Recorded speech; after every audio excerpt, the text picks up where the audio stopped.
안녕하세요. 저는 결혼한 지 얼마 되지 않은 새내기 주부예요. 저는 남편과 두 번의 상견례를 하고 결혼을 하게 되었는데요. 왜 제가 같은 남자와 한 번도 아닌 두 번의 상견례를 하게 되었는지 이야기하려 글을 적어요. 저는 삼남매 중에 막내로 태어났어요. 그것도 부모님이 마흔일 때 저를 낳으셨어요. 오빠들과도 9살, 10살 차이가 나는 늦둥이로 태어났어요. 제가 초등학교 저학년 때 어머니가 돌아가셔서 어머니의 사랑은 많이 받지 못했지만 그 대신 저는 아버지와 오빠들의 사랑을 듬뿍 받으며 자랐어요. 사업을 하시는 아버지 대신 대학교를 다니고 있던 오빠들은 손이 많이 가는 저를 돌보느라 저녁에는 집에 일찍 들어올 수밖에 없었어요. 저는 거의 오빠들의 손에 컸다고 할 수 있죠. 아버지는 처음에 혼자서 회사를 운영하시다가 점점 직원들을 늘려가며 회사를 키우셨어요. 저희는 자수성가하신 아버지 덕에 어렸을 때부터 하고 싶은 것은 다 할 수 있었어요.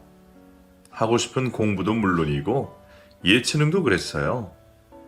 그래서 저희 삼남매는 모두 다 다재다능했어요. 그리고 돈 걱정을 하지 않고 여유롭게 자랐어요. 하지만 아버지는 여유 없이 언제나 바쁘게 사셨어요. 본인이 많이 움직이면 움직일수록 회사를 더 키울 수 있다는 생각에 밤낮 없이 일에만 매달리셨어요. 저는 그나마 학창시절이 회사가 어느 정도 몸집이 커지고 안정이 되었을 때라 아버지와의 추억도 많고 사랑도 듬뿍 받았지만 오빠들은 그러질 못했어요. 그래서 오빠들은 항상 저를 보면 감사한 마음으로 살아야 된다고 말했어요. 제가 중학생이 되었을 때 오빠들은 대학을 졸업하고 직장 생활을 하고 있었어요. 큰 오빠는 자신이 가고 싶었던 회사에 취직을 해서 일을 하고 있었고 작은 오빠는 회사를 다니다가 자기 적성과는 맞지 않는다며 그만두고 카페를 운영하고 있어요. 저는 아버지에게도 용돈을 받았지만 오빠들에게도 용돈을 가끔씩 받았어요. 친구들은 그런 저를 많이 부러워했어요. 같은 오빠지만 나이 차이가 별로 나지 않았던 친구들은 매일같이 심부름만 시킨다며 용돈을 주는 오빠가 있다는 것이 부럽다고 말했어요. 하지만 저는 그 친구들이 더 부러웠어요. 저는 워낙 나이 차이가 있다 보니 어렸을 때 같이 싸우면서 놀았던 기억이 없거든요. 제가 중학생이 되기 전부터 오빠들은 벌써 성인이 되어 있었기에 다툼이 있을 만한 일이 없었어요. 저는 친구 집에 놀러가서 제일 놀랐던 것이 친구 오빠가 친구에게 헤드락을 걸며 장난을 치는 모습을 보았을 때였어요. 저희 오빠들은 그저 제 머리를 쓰다듬는 것이 다였거든요. 친구에게 라면 끓여와라, 물 갖고 와라, 싫다 네가 해라. 그런 걸로 아웅다웅하는 모습이 보기 좋아 보였어요.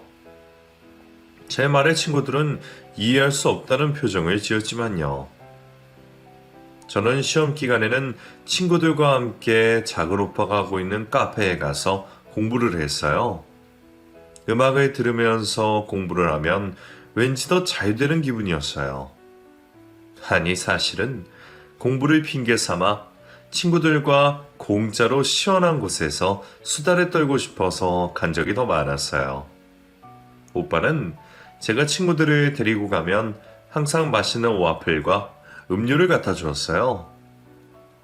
친구들은 매번 얻어먹기가 그렇다며 돈을 내려 했지만 작은 오빠는 지금 말고 나중에 원하는 곳에서 일을 하게 되면 그때 한꺼번에 갚으라고 말했어요. 그래서 제 친구들 사이에서 작은 오빠는 늘 인기가 많았어요. 이렇게 저는 아무 걱정 없이 고민 없이 학창시절을 보냈고 대학에 입학을 했어요.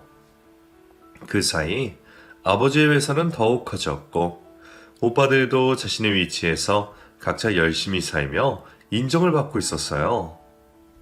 저는 친구들이 아르바이트하며 학비를 벌 때에도 아무 걱정 없이 편하게 학교를 다닐 수 있었어요. 어렸을 때에는 제가 누리고 있는 것들이 당연하다고 생각했었는데 대학교에 들어와 보니 당연한 것이 아니었구나 알 수 있었어요. 저와 나이는 같았지만 저보다 훨씬 더 어른스러운 친구들도 많았고 한 선배는 저와 같이 어머니가 일찍 돌아가셨는데 그때부터 아르바이트를 하며 생활비에 보탰다고 말했어요. 지금도 여전히 열심히 살고 있는 그 선배를 보고 있으면 너무 대단하고 멋져 보였어요. 어렸을 때 왜 오빠들이 감사한 마음으로 살아라고 말했는지 그제서야 조금 알 것 같았어요. 입학 후 새로운 환경과 새로운 사람들을 만나느라 1년이 눈 깜짝할 사이 지나가 버리고 어느새 2학년이 되었어요. 저에게도 후배가 들어오고 학교는 또 신입생들로 인해 활기가 차 보였어요. 오늘 저녁에 뭐해? 별다른 일은 없어. 왜? 그럼 요 앞에 호프집 오픈했다는데 거기 가지 않을래? 오픈하면 사람들 많지 않아? 그럴 때 가야 더 재밌는 거야. 아이, 알았다, 알았어. 이따가 전화할게. 이른 저녁 저는 친구의 전화를 받고 호프집으로 출발했어요. 게다가 이맘때에는 학생들로 붐비는 곳인데 새로 오픈한 집이라 그런지 사람들로 북적였어요.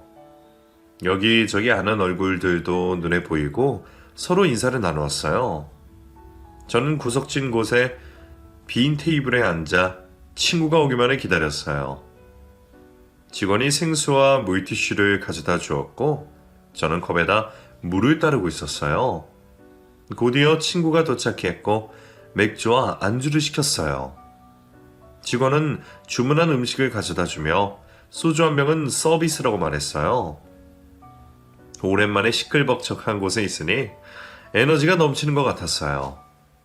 친구는 오늘 저에게 부탁할 것이 있어서 만나자고 했다고 했어요. 자기 과 선배가 자꾸 저를 소개시켜달라고 말을 한다며 몇 번 거절을 했는데도 자꾸 이야기를 해서 도저히 안 되겠다며 자신을 한번 살려달라고 말했어요. 제가 그런 것을 좋아하지 않는다는 것을 아는 친구가 저에게 부탁을 할 정도면 정말 많이 시달리고 있겠구나 싶어 저는 한번 만나보기만 하겠다고 말을 했고 친구는 너무 고맙다며 오늘은 자기가 살 테니 마음껏 마시라고 했어요. 한참을 친구와 수다를 떨고 있는데 핸드폰이 울렸어요. 가방에서 핸드폰을 꺼내어 들었더니 작은 오빠였어요. 저는 일부러 받지 않았어요. 받아봤자 또 어디냐고 언제 들어오냐고 물어볼 게 뻔해서 받지 않았어요. 핸드폰을 다시 가방에 넣고는 맥주를 마시려고 잔을 드는데 익숙한 사람이 저에게 다가오고 있었어요. 고개를 들어보니 작은 오빠였어요. 너 일부러 내 전화 안 받는 거냐? 작은 오빠가 여기 웬일이야? 친구들이랑 약속이 있어서 들어왔다가 넌 것 같아서 전화했더니 안 받더라. 받으려고 보니까 끊겼어. 네 눈도 깜짝 안 오고 거짓말하는 거 봐라. 진짜거든. 너무 늦게 들어가지 말고 집에 일찍 들어가. 아니면 나랑 같이 들어가든지. 알았어, 그만 가봐. 저는 작은 오빠를 보내고서는 맥주를 다시 마셨어요. 친구는 저에게 누구냐고 물었고 저는 작은 오빠라며 원래는 이 시간에 카페에 있어야 할 사람인데 여기에 있다며 투덜거렸어요. 언젠가부터 작은 오빠가 저를 간섭하는 것이 느껴져서 요즘 멀리하고 있던 중이었거든요. 친구는 작은 오빠에게 관심이 있는지 이것저것 계속해서 물어봤어요. 저는 얼굴은 저래도 우리와 나이 차이가 많이 난다며 관심 끄라고 얘기했어요. 며칠 후 한 카페에서 그 친구는 선배를 소개시켜 주었어요. 그 선배는 키도 크고 남자답게 생겼어요. 저는 친구의 부탁으로 한 번만 만나고 말 생각에 아주 편안한 마음으로 나갔어요. 친구를 통해 서로 인사를 주고받은 후 친구는 자리를 피해줬고 그 선배와 단 둘이 남게 되었어요. 음료를 마시며 이런저런 이야기를 나누었고 저희는 헤어졌어요. 저는 그것으로 다 끝났다고 생각했지만 그 선배는 아니었던 모양이에요. 그 뒤로도 계속해서 연락이 왔고 제가 만나기 싫다고 말을 했는데도 제가 수업이 끝날 때까지 기다렸어요. 이런 상황을 알게 된 친구는 저에게 너무 미안하다고 말을 하고 자신이 깨끗하게 정리를 하겠다고 말을 했지만 뜻대로 되지 않았어요. 며칠 동안 계속되는 연락에 스트레스를 받았던 저는 핸드폰을 아예 꺼버렸어요. 그리고 머리도 식힐 겸 작은 오빠네 카페로 갔어요. 거기서 친구와 그 선배의 욕을 하며 음료수를 마시고 있는데 그 선배가 제 눈앞에 나타났어요. 아, 깜짝이야. 왜 전화기 꺼놨어?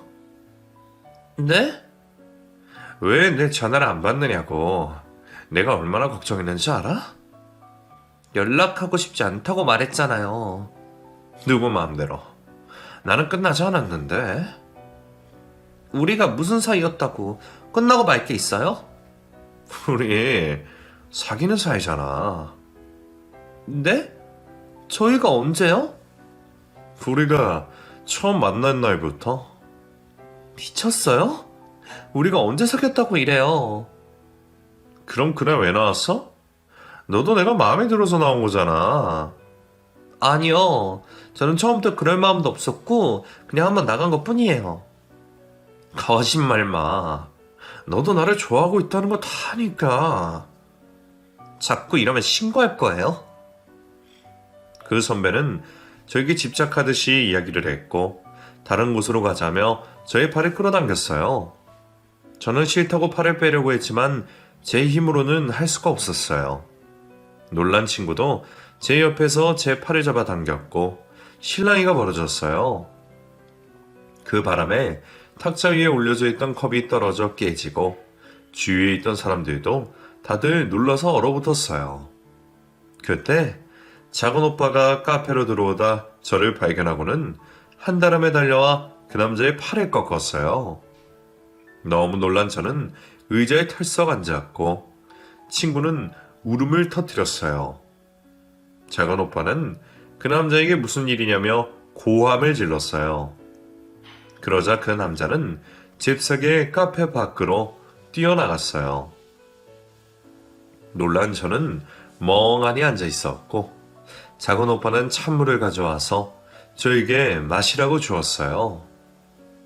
그리고 옆에 있던 친구에게도 진정하라고 말했어요. 조금 진정이 된 저는 작은 오빠에게 며칠 동안 있었던 일을 이야기했고 화가 머리끝까지 난 작은 오빠는 그 다음날 학교로 찾아가서 그 선배를 개 패듯이 패주었어요. 원래부터 집착증이 있던 그 선배는 저 말고도 다른 여자들에게도 그랬었고 군대를 다녀온 뒤 그런 모습이 전혀 없어서 사람이 되어서 돌아온 줄 알았더니 아니었다며 혀를 내둘렀어요. 그 선배는 작은 오빠에게 개망신을 당한 뒤로 학교에 나타나지 않았고 제 앞에도 나타나지 않았어요. 이 일이 일어난 후로 작은 오빠는 제가 조금이라도 늦으면 걱정이 되어 수시로 전화를 했고 데리러 오기도 했었어요. 저를 걱정해주는 마음은 너무 고마웠지만 정도가 지나쳐 난감할 때도 있었어요. 제가 누굴 만나든 그 남자에 대해서 의심부터 했고 저와 같이 여러 번 만나기도 했어요. 그래서 그것 때문에 헤어진 적도 몇 번 있었어요. 저의 하소연을 듣던 친구는 작은 오빠가 여자친구가 없어서 그런 거라며 차라리 여자친구를 소개시켜주는 것이 어떠냐고 말을 했고 저는 친구의 말대로 다른 곳에 신경 쓰게 되면 저에게 신경 쓰는 것이 조금 나아질 것 같았어요. 저는 누구를 소개시켜주는 것이 나을지 고민을 하고 있는데 친구가 자신을 가르쳤어요. 저는 장난치지 말라며 손사래를 쳤지만 친구는 진심이라며 작은 오빠에게 예전부터 관심이 있었다며 소개를 시켜달라고 말했어요.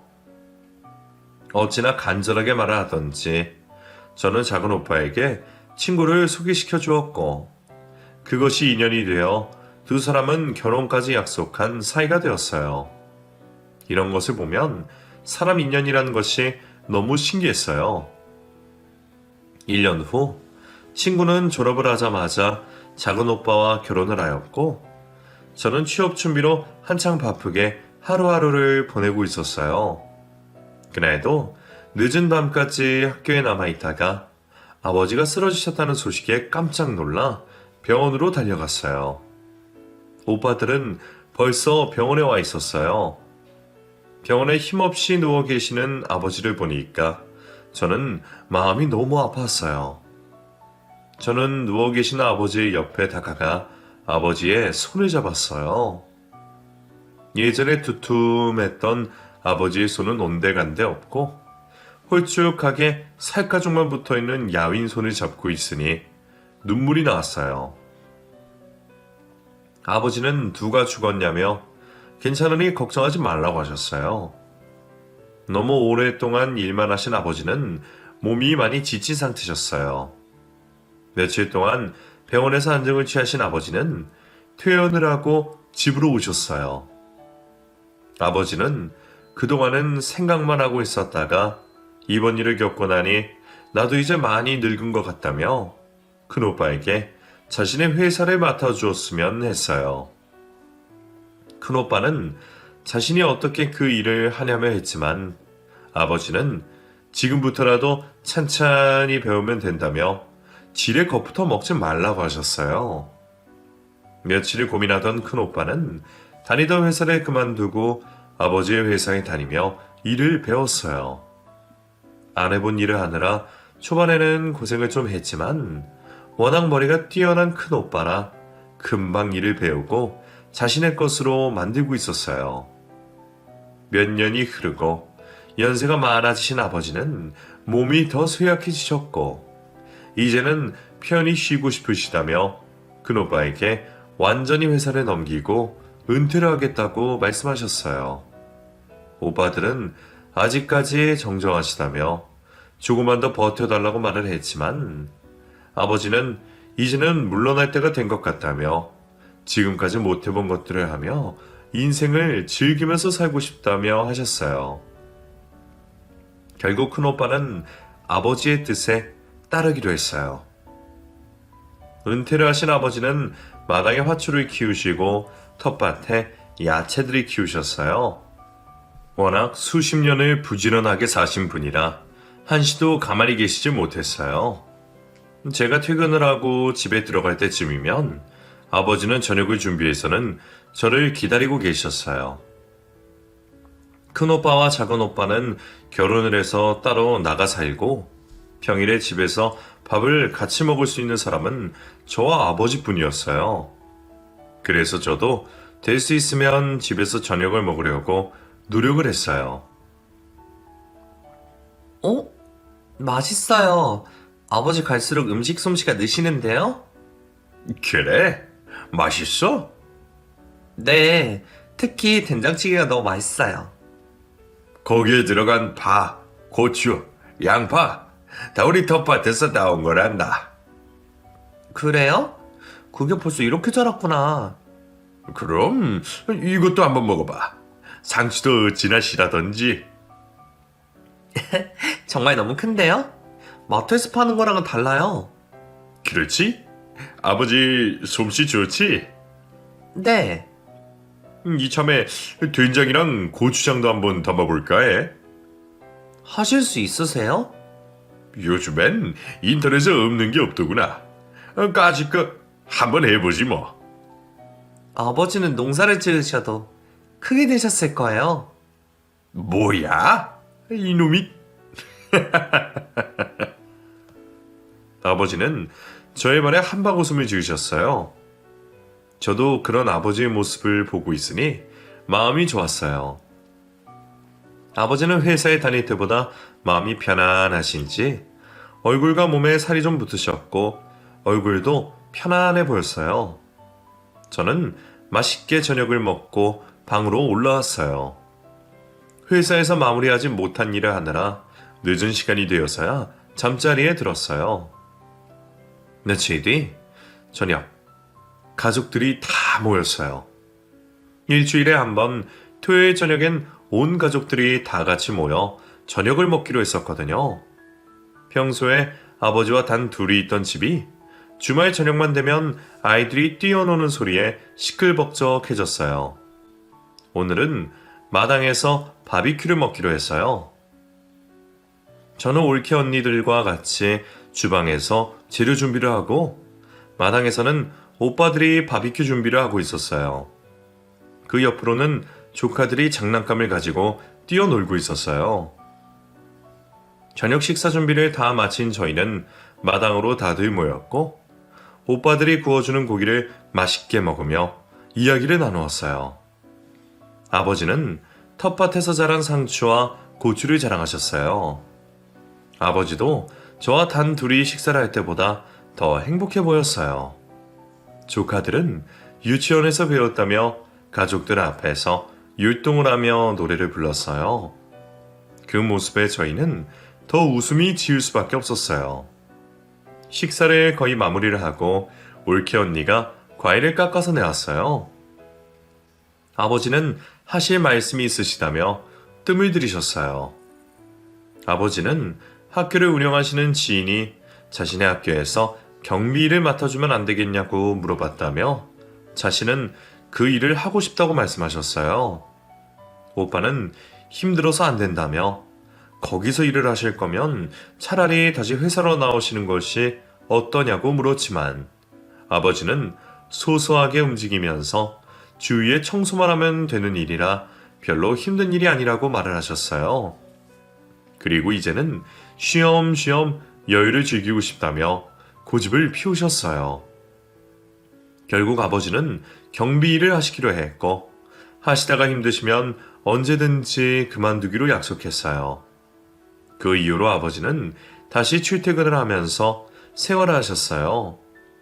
새로운 것을 한다는 설렘에 아버지는 하루하루 즐거워하셨어요. 퇴근을 하고 집에 돌아오시면 학교에서 아이들과 있었던 일들을 저에게 이야기를 해주셨어요. 이게 뭔 것 같니? 글쎄요? 종이를 구겨놓은 것 같은데요? 에이, 자세히 보렴. 글쎄요? 하트지 않니? 아, 듣고 보니 하트네요. 그래. 오늘 여자 꼬마아이 하나가 학교를 깨끗하게 청소해줘서 고맙다며 주고 가더라. 어찌나 귀엽던지 꼭 어렸을 때 너를 보는 것 같았어. 그 아이 장차 크게 될 인물인걸요? 뭐야? 아버지는 여자아이가 준 하트를 조심히 들고서는 책장 위에 올려놓고는 흐뭇하게 바라보셨어요. 그 사이 저에게도 새로운 인연이 찾아왔어요. 같은 회사에 다니고 있는 직장 동료인 남편이 저와 같은 부서에서 일을 하게 되면서 더 친해지게 되었고 같이 있는 시간이 많다 보니 어느새 연인이 되었어요. 사내 연애를 하면서 좋은 점도 있었지만 나쁜 점도 있었어요. 일적으로 대화를 나누고 있어도 다른 사람들 눈에는 연애라는 것처럼 보인다는 것이었어요.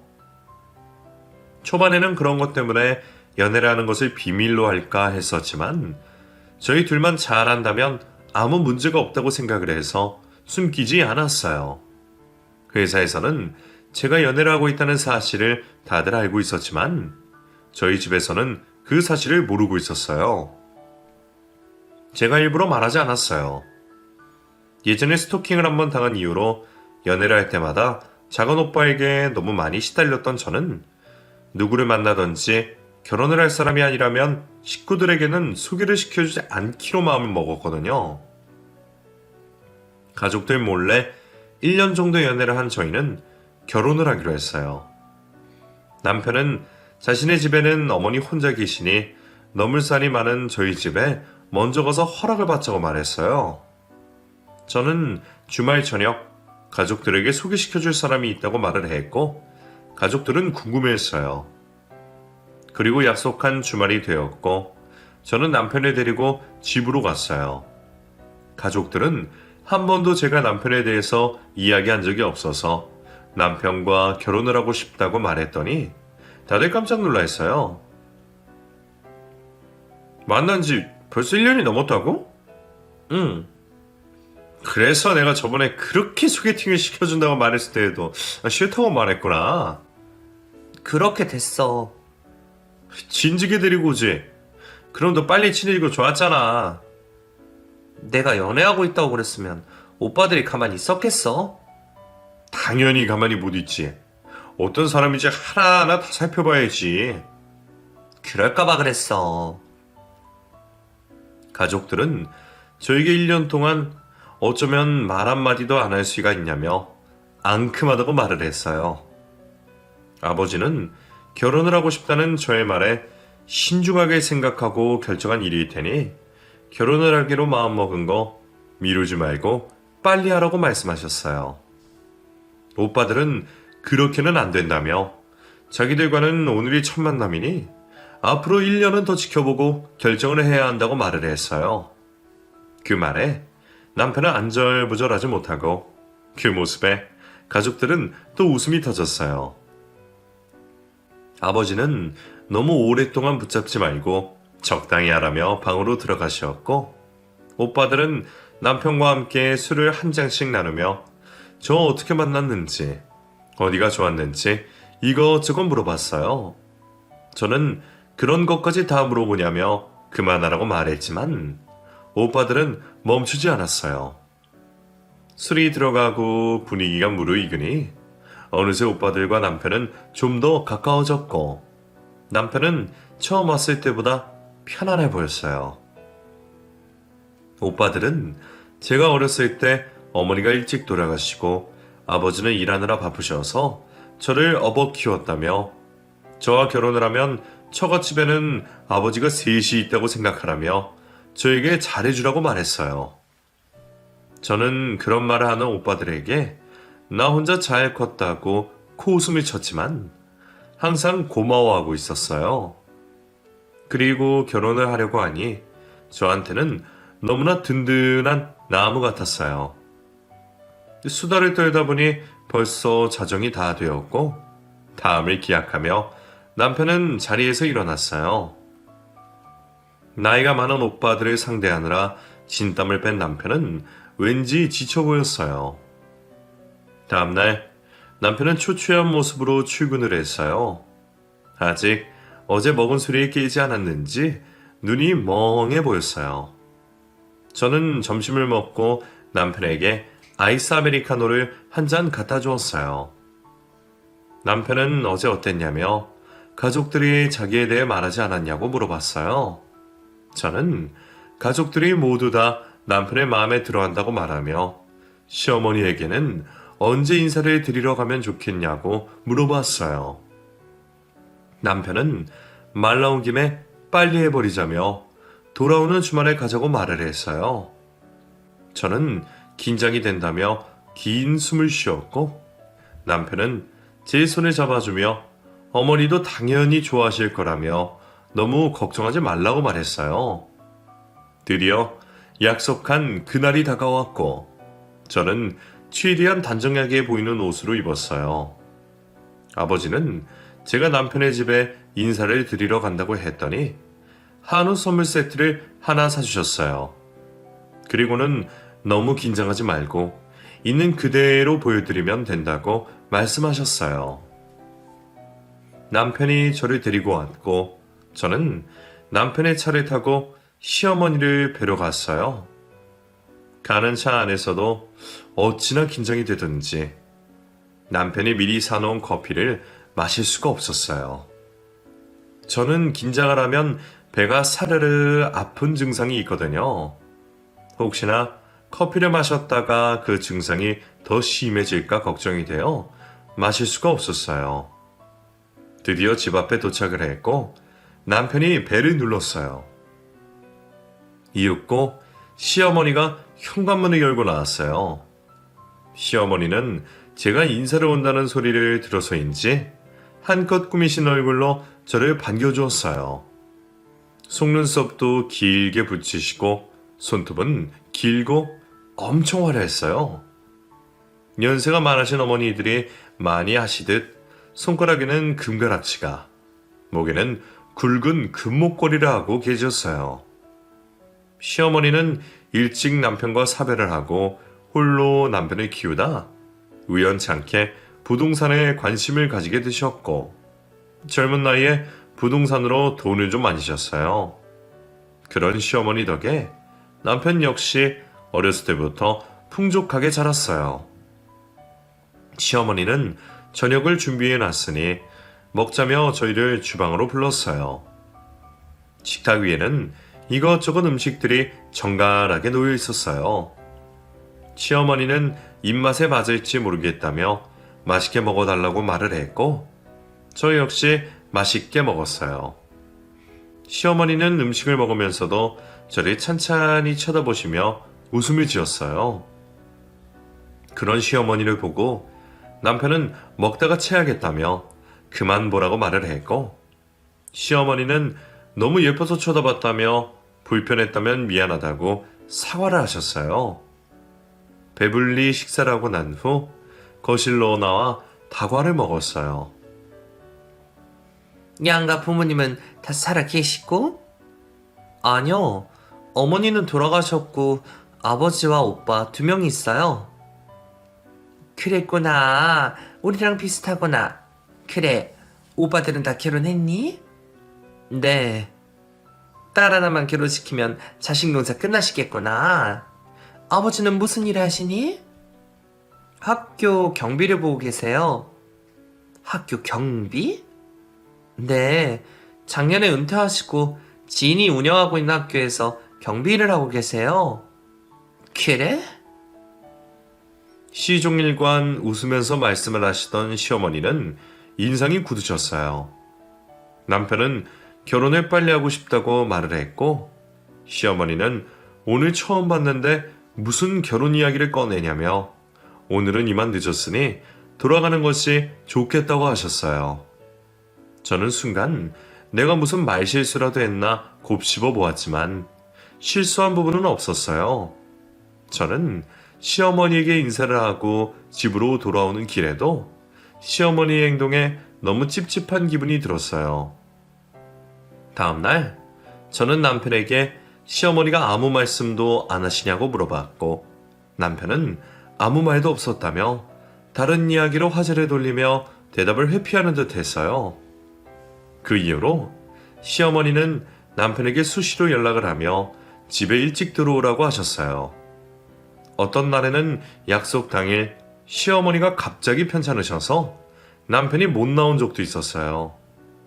이상함을 느낀 저는 남편에게 시어머니와 만나겠다고 말을 했고 그제서야 남편은 시어머니가 저희의 결혼을 반대하고 있다는 것을 말해주었어요. 저는 반대하는 이유가 뭐냐고 물었고 남편은 얼버무리며 자신이 설득을 할 테니 자신을 믿고 조금만 더 기다려달라고 말을 했어요.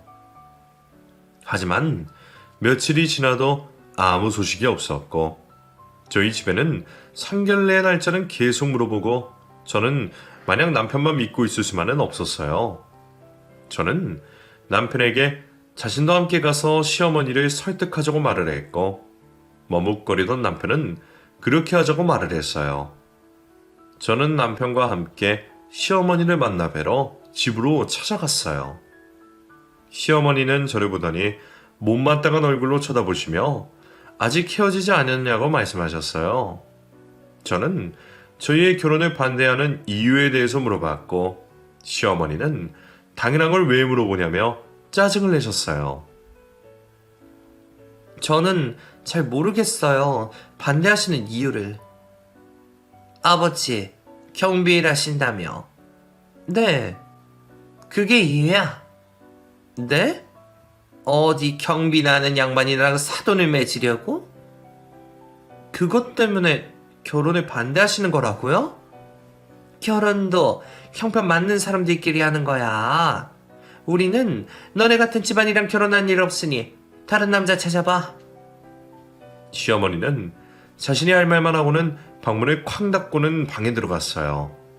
저는 너무 어이가 없어서 할 말을 잃었어요. 남편은 시어머니에게 왜 그렇게 말을 하냐며 화를 내고는 제 옆에서 안절부절 못하고 있었어요. 화가 난 저는 그 집을 나왔고 뒤따라 나온 남편이 저의 팔을 붙잡았어요. 저는 남편이 붙잡은 손을 뿌리치고는 앞만 보고 뛰었어요. 마음의 상처를 받은 저는 집에 가는 길에 펑펑 울었어요. 빨갛게 충혈된 눈으로 집에 들어갈 수 없었던 저는 집 근처에서 서성이다가 집에 들어갔어요. 저는 이 사실을 차마 가족들에게 알리지 못하고 속으로 끙끙 앓고만 있었어요. 남편은 계속해서 저에게 연락을 했지만 이 순간만큼은 남편의 목소리도 듣기가 싫었어요. 다음날 저는 힘든 몸을 이끌고 출근을 했지만 남편이 보이지 않았어요. 그리고 며칠 동안 남편은 회사에 병가를 내고 출근을 하지 않았고 제 연락도 받지 않았어요. 걱정이 되었던 저는 용기를 내어 집으로 찾아갔고 난장판이 되어 있는 집을 보고는 깜짝 놀랐어요. 남편은 폐인처럼 누워 있었고 시어머니는 며칠 전보다 야윈 얼굴로 서 있었어요. 남편은 제가 간 이유로 시어머니를 설득했지만 시어머니의 고집을 꺾을 수 없었고 저와 결혼을 하지 못하면 죽겠다고 난리를 치며 며칠째 밥도 먹지 않고 자리를 깔고 누워있다고 말했어요. 제가 온 것을 본 남편은 자리에서 일어나려 했지만 힘이 없어 다시 눕고 말았어요. 그런 아들의 모습을 지켜볼 수 없었던 시어머니는 상견례를 하기로 하고 날짜를 잡았어요. 상견례 당일 저는 가족들과 식당으로 갔어요. 시어머니는 화려한 옷을 입고는 표독스러운 얼굴을 하고 먼저 와 계셨어요. 저희의 상황을 전혀 모르던 아버지와 오빠들은 시어머니에게 인사를 하며 자리를 가고 있었어요. 그때 시어머니가 벌떡 일어나시더니 앙카해진 목소리로 자신은 이 결혼 절대로 안 된다며 못 박아두기 위해 나왔다고 말했어요. 당황해 하시던 아버지는 자리에 앉아 천천히 이야기를 나누자며 의자를 가리키다 시어머니의 옷깃을 스쳤어요.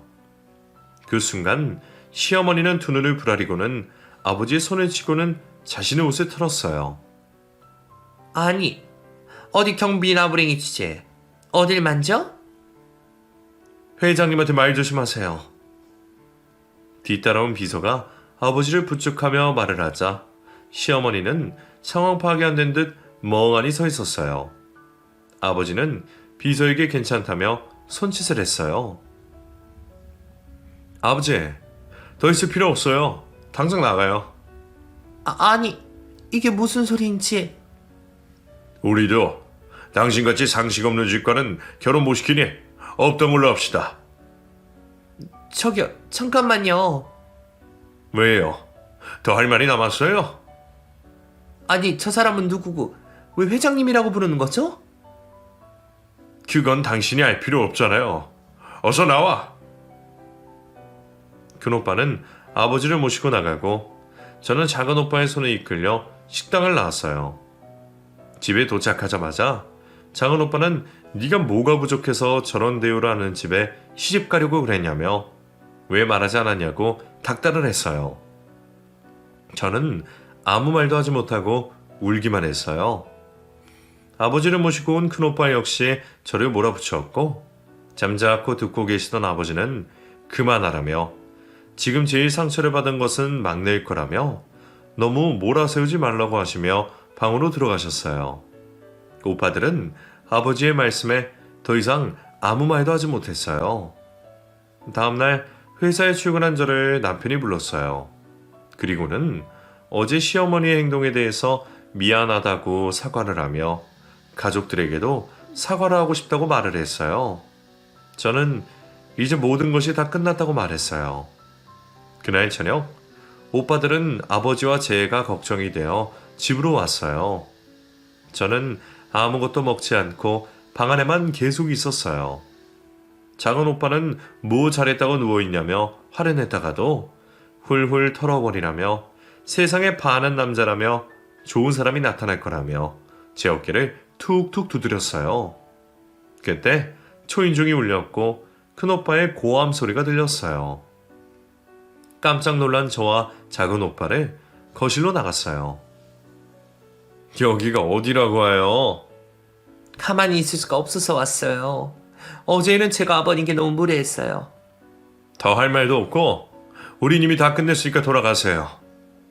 얼굴이라도 보고 사죄를 드리고 싶어서 왔으니 만나게라도 해줘요. 아니, 돌아가시라니까요? 내가 이렇게 부탁할게요. 지금 안 계시니 돌아가세요.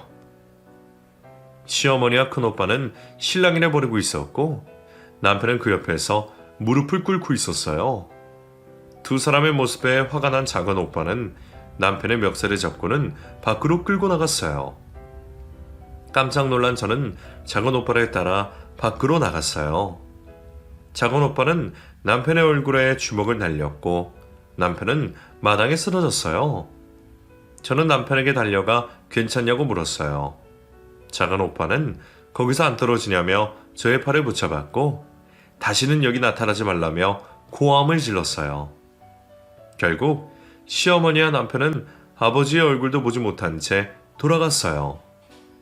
저는 그래도 사과를 하겠다며 온 사람인데 너무하지 않냐고 말을 했지만 아직 가족들은 어제 일로 분노가 가득했고 용서가 되질 않았어요.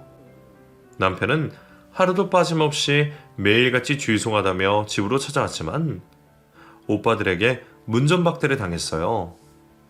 저는 아버지가 받은 상처도 가슴이 아프지만 그런 남편의 모습을 보고 있는 것도 가슴이 아팠어요. 시어머니는 너무 밉지만 남편과 헤어질 수 없었던 저는 회사도 나가지 않은 채 식음을 전폐하고 자리에 누웠어요. 그런 제 모습에 오빠들은 아버지가 그런 수모를 당했는데도 남자 하나 때문에 이러고 있냐며 화를 냈어요. 저는 오빠들의 말은 듣고 싶지 않다고 말을 하며 돌아 누웠어요. 오빠들이 다녀간 후 아버지가 제 방에 들어오셨어요. 그 사람이 그렇게 좋냐는 말에 저는 고개를 끄덕이며 눈물을 흘리며 죄송하다고 말을 했어요. 아버지는 그런 저의 얼굴을 만져줬어요. 며칠 뒤 아버지는 가족들을 불렀어요. 그리고는 지금부터 자신이 하는 말에 한마디도 토를 달리지 말라고 하셨어요. 한참 뜸을 들이시던 아버지는 결심을 하신 듯 말씀하셨어요. 내가 요 며칠 곰곰이 생각했는데 막내 결혼시키자. 아버지, 사람은 누구나 실수를 하고 산다. 그 집에서도 잘못은 뉘우치고 저렇게 매일같이 찾아오는데 이만하면 됐어. 그래도 이건 아니죠. 본디 인성이 글러먹은 집이라고요. 내가 하는 말에 도래하지 말랬지. 그래도 아버지, 이건 아니죠. 아버지가 경비일 하신다고 했을 때랑 회사를 갖고 있다는 것을 알았을 때 대하는 게 다른 사람이잖아요. 그런 집안에 어떻게 결혼을 시켜요? 속물인 걸 알았으니 안 나가면 그만이야. 우리가 옆에 있는 한 막내 시집살이 시킬 일은 없을 거 아니니 이 좋게 생각하자. 내 동생 죽일 셈이야. 그래도 아버지, 다시 한번 생각해 보세요. 이 결혼 진짜 아니에요. 그렇다고 계속 저렇게 내버려둘 수는 없는 것 아니니. 나는 벌써 그들을 용서를 했다. 그러니 너희를 그만 용서해줘. 아버지는 저와 남편의 결혼을 허락하셨고 저는 그런 아버지에게 너무 감사했어요. 자신의 상처보다 저의 상처를 먼저 생각해 주셔서 저는 눈물을 멈출 수가 없었어요. 그리고 다음날 남편은 집으로 찾아와 아버지에게 진심을 담아 죄송하다고 말씀드렸어요. 그리고 앞으로 잘 살겠다는 말도 했어요. 저희는 다시 상견례 날짜를 잡았고 다시 한번 모이게 되었어요. 시어머니는 저번과는 다른 모습으로 간이며 쓸개며 다 합해주듯이 저희 집에서 하자는 대로 생각도 해보시지 않고 뭐든지 다 좋다고 말씀하셨어요. 그런 시어머니의 모습에 오빠들은 고개를 내저었어요.